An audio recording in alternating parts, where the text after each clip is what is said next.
नमस्कार, जय जय श्री राधे। दोस्तों, कैसे हैं आप सब। उम्मीद करता हूं कि सभी सुखी होंगे, संपन्न होंगे, आनंद पूर्वक होंगे।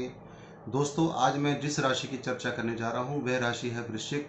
यदि आपकी नाम राशि वृश्चिक है या फिर आपकी जन्म कुंडली जहां पर चंद्रमा बैठे हैं यानी जन्म राशि आपकी वृश्चिक है, या फिर कुंडली का पहला भाव वृश्चिक राशि शुरू होता है यानी 8 नंबर से शुरू होता है, तो भी आप इस जानकारी को सुन सकते हैं। और आपके जीवन में क्या क्या कुछ होने वाला है आगामी वर्ष 2025 में, इन सभी बातों की मैं चर्चा करने वाला हूं।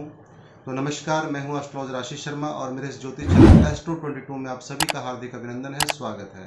तो चलिए दोस्तों, शुरू करते हैं वृश्चिक राशि के बारे में जानकारी। जैसा कि आप सभी जानते हैं कि ग्रह अपनी राशियों को परिवर्तन करते हैं, ट्रांजिट होते हैं दूसरी राशि में, और इसी के ऊपर जब यह परिवर्तन करते हैं तो व्यक्ति के जीवन में भी उस चीज़ की हलचल होती है, उतार चढ़ाव आते हैं और व्यक्ति को संकेत मिलते हैं घटनाओं के बारे में। आज वृश्चिक राशि के बारे में विशेष चर्चा होगी। गुरुदेव देवगुरु बृहस्पति लगभग अप्रैल में जो है अपना राशि परिवर्तन करेंगे, जिसकी वीडियो मैं आगे बनाऊंगा। इससे पहले जो मैंने वीडियो बनाई है आप जाकर के देख सकते हैं। प्रत्येक राशि की शनि का ट्रांजिट यानी शनि का राशि परिवर्तन जो कि 29 मार्च को 2025 में होगा, जो कि 2.5 साल तक एक ही राशि में रहते हैं। आज मैं जिस ग्रह की बात करने जा रहा हूं वह ग्रह है राहु। राहु लगभग 18 महीने के बाद अपनी किसी राशि में जहां पर बैठे होते हैं वहां से निकल करके अपने पीछे वाली राशि पर जाते हैं। वहां पर जाकर के 18 महीने बिताते हैं और व्यक्ति के जीवन पर इसका बहुत प्रभाव पड़ता है। तो आज वृश्चिक राशि वालों के जीवन में क्या क्या प्रभाव पड़ेगा राहु के इस ट्रांजिट से, क्योंकि काल पुरुष कुंडली के हिसाब से राहु यदि देखा जाए तो आपके पंचम भाव से निकल करके चतुर्थ भाव में आएंगे।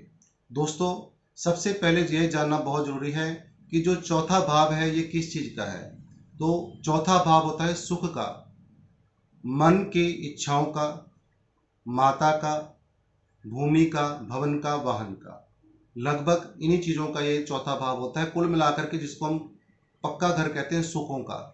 तो जितने भी जीवन में सुख प्राप्त होते हैं व्यक्ति को, चाहे वह व्यक्ति के पास अच्छा घर है, चाहे अच्छी जमीन है, या फिर अच्छी प्रॉपर्टी है, या फिर मकान, या फिर हम कह सकते हैं गाड़ियां, तो कुल मिलाकर के इस सुखों में ये चीजें आ जाती हैं। और इसके अलावा माता का सुख और इन चीजों का सुख, तो कुल मिलाकर के जो लग्जरी वाला स्थान है वह चौथा भाव माना जाता है, जिसको हम सुख का भाव कहते हैं। तो यहाँ पर राहु 18 मई 2025 को यहाँ पर आकर के अपना राशि परिवर्तन कर लेंगे, यानी मीन राशि से निकल करके कुंभ राशि शनि की राशि में चौथे भाव में प्रवेश कर जाएंगे। चौथे भाव में सबसे पहले तो आपको यदि कोई कठिनाई आ रही थी पीछे के समय में, कोई जमीन का काम आपका नहीं बन रहा था, प्रॉपर्टी का काम नहीं बन रहा था, कोई अपना स्वयं का आप घर नहीं बना पा रहे थे या परचेज नहीं कर पा रहे थे, कोई वाहन नहीं ले पा रहे थे, तो ये सभी चीज़ें तो पूरी करेंगे। क्योंकि जितनी भी ये चीज़ें जब राहु चौथे भाव में आएंगे तो शनि की राशि में आएंगे, और ये चौथा जो भाव होता है केंद्र का भाव होता है, और केंद्र के भाव में जब भी कोई ग्रह आता है मोस्टली अच्छे रिजल्ट वो प्रदान करते हैं। यदि आपकी कुंडली में भी राहु की पोजीशन अच्छी हुई तो इसके बहुत अच्छे रिजल्ट आपको मिलेंगे, क्योंकि चौथे भाव में 18 महीने के अंदर अंदर आपके जीवन में बहुत कुछ बदल जाएगा। यह कोई छोटी बात नहीं होती है किसी ग्रह का ट्रांजिट होना, बहुत कुछ जीवन में चेंज होता है। सुखों का व्यक्ति के पास आगमन हो जाता है। आप धीरे धीरे प्लानिंग करेंगे कोई गाड़ी लेने की, मकान लेने की, या कोई जमीन इत्यादि लेने की। यहाँ पर राहु जब चौथे भाव में आते हैं काल पुरुष कुंडली के हिसाब से ये चौथा भाव चंद्रमा का होता है, तो यहाँ पर आपने अपनी माता का विशेष ध्यान रखना है, क्योंकि उनकी हेल्थ की समस्या कोई ना कोई आ सकती है। उसका समय समय पर ट्रीटमेंट कराते रहें। यदि कोई ऐसी समस्या लगती है तो बिल्कुल भी लापरवाही ना बरतें। अब यहाँ पर से बैठ करके राहु पंचम दृष्टि से अष्टम भाव को देखेंगे। दोस्तों, जो अष्टम भाव होता है ये होता है आयु का, मृत्यु का, गुप्त धन का, और अचानक से कोई गुप्त धन या कोई प्रॉपर्टी का मिल जाना, तो ये अष्टम भाव से देखा जाता है। जब राहु यहाँ पर देखते हैं अष्टम भाव को अपनी पांचवी दृष्टि से, तो अचानक से आपके जीवन में अचल संपत्ति का आना संभव बन जाता है।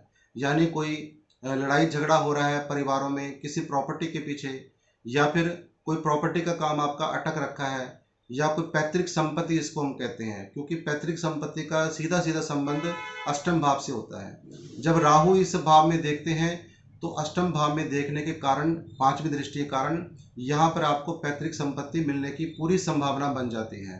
बस अपने राहु को बढ़िया बना करके रखें, उसका मैं आगे बताऊंगा कैसे बना के रखना है।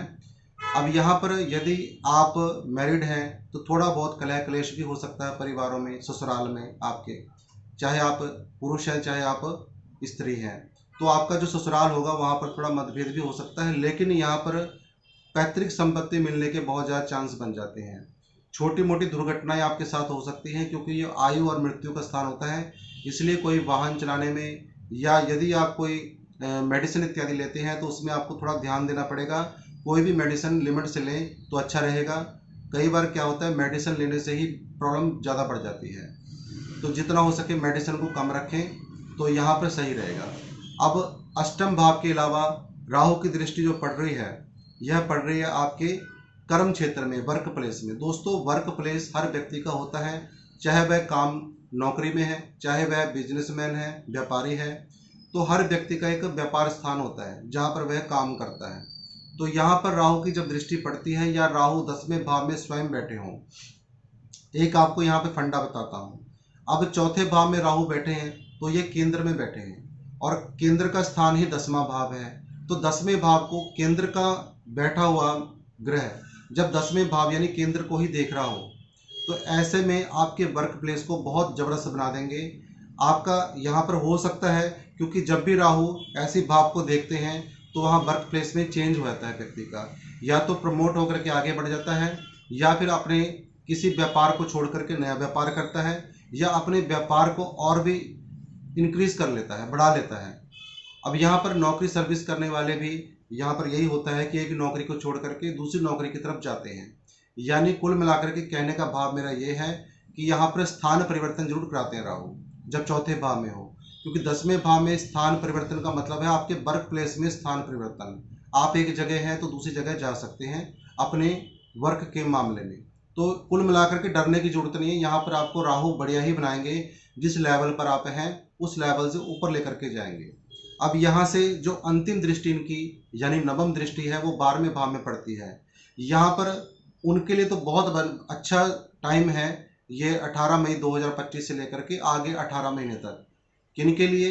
जो अब्रोड जाने के इच्छुक हैं, जिनका अभी तक काम नहीं बना अब्रोड का, कोई बाहर जा करके विदेश जा करके स्टडी करना चाहते हैं, कोई काम करना चाहते हैं वहाँ जा करके, उनके लिए बहुत अच्छा समय है। यदि आपकी राशि वृश्चिक है और राहु आपके कुंडली में भी अच्छी पोजीशन में बैठे हैं और आप ट्राई कर रहे हैं, आपका नहीं बन सका, तो यहाँ पर अब्रोड के लिए आप अप्लाई करें, 101% बनेगा। और इसके अलावा अब ये 12वां भाव व्यय का भी होता है, नुकसान का भी होता है और खर्चे का भी होता है। तो खर्चा आपका होगा ही होगा, क्योंकि यदि आप बाहर जाएंगे, विदेश जाएंगे, अब्रोड की प्लानिंग करेंगे तो खर्चा तो होगा। उसके अलावा खर्चा ये वेस्ट चीज़ों में भी करता है, जैसे कि चौथा भाव माता का है, तो यहाँ माता को कोई ना कोई कष्ट आने की संभावना ज़्यादा बढ़ जाती है जब राहु नवम दृष्टि से 12वें भाव को देखेंगे, क्योंकि वो 12वें भाव को हॉस्पिटल भी कहा जाता है। तो यहाँ पर कोई उनकी हेल्थ के कारण आपको हॉस्पिटल के चक्कर भी आपके लग सकते हैं, तो खर्चा वहाँ भी होगा। मतलब ऐसे वैसे कोई प्रॉब्लम वाली बात नहीं है, खर्चे होने की बात आती है। जब खर्चा होना होता है तो कोई ना कोई नुकसान जरूर होता है। लेकिन कुल मिलाकर के यदि वर्क प्लेस के लिए देखा जाए, आपकी पैतृक संपत्ति के लिए देखा जाए, तो बहुत ही अच्छा समय है, क्योंकि यहाँ पर शनि भी जहाँ से राहु निकल के आए हैं 5वें भाव में, यहाँ पर आकर के 29 मार्च को बैठ जाएंगे।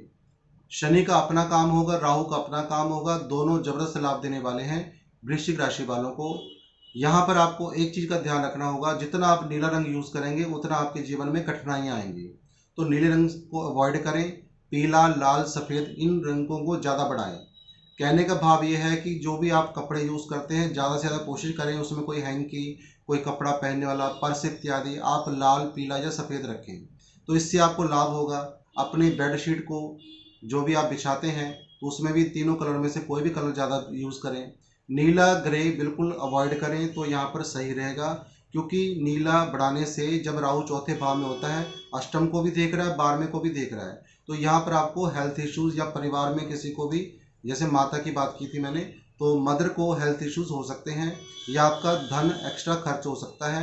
राहु को जबरदस्ती बल नहीं देना चाहिए, क्योंकि रंगों को पहनने से उस ग्रह का जो बल बढ़ जाता है। बल बढ़ेगा तो जब किसी का बल बढ़ता है, किसी के पास पावर आती है, तो उस पावर का दुरुपयोग भी करता है। इसलिए जैसा राहु है उसको शांत करने के लिए, सही करने के लिए आप जौ पक्षियों को डालते रहें। उड़ते हुए पक्षी जो होते हैं, घर से बाहर जाकर कभी भी छत में ना डालें। घर से बाहर जाकर के जहाँ भी पक्षी आते हैं वहाँ पर जौ जरूर डालें। उसके अलावा आप नीले रंग का परहेज करना है। लाल पीला सफ़ेद जीवन में बढ़ा देना है और जितना हो सके सौंफ का प्रयोग करते रहें। वृश्चिक राशि वालों को तो वैसे भी शहद और सौंफ जरूर खाना चाहिए, इससे आपको लाभ होगा। तो इसी के साथ आज की जानकारी को मैं विराम देता हूँ। यदि आज की जानकारी आपको अच्छी लगी हो तो लाइक, शेयर और सब्सक्राइब जरूर करें। दोस्तों, यदि अपनी कुंडली का विश्लेषण करना चाहते हैं तो दिए गए नंबर पर संपर्क करें। संपर्क का अर्थ है आप मैसेज करें, मैसेज करके परामर्श लें, शुल्क की जानकारी ले सकते हैं, अपॉइंटमेंट ले सकते हैं। नमो नारायण। जय जय श्री राधे।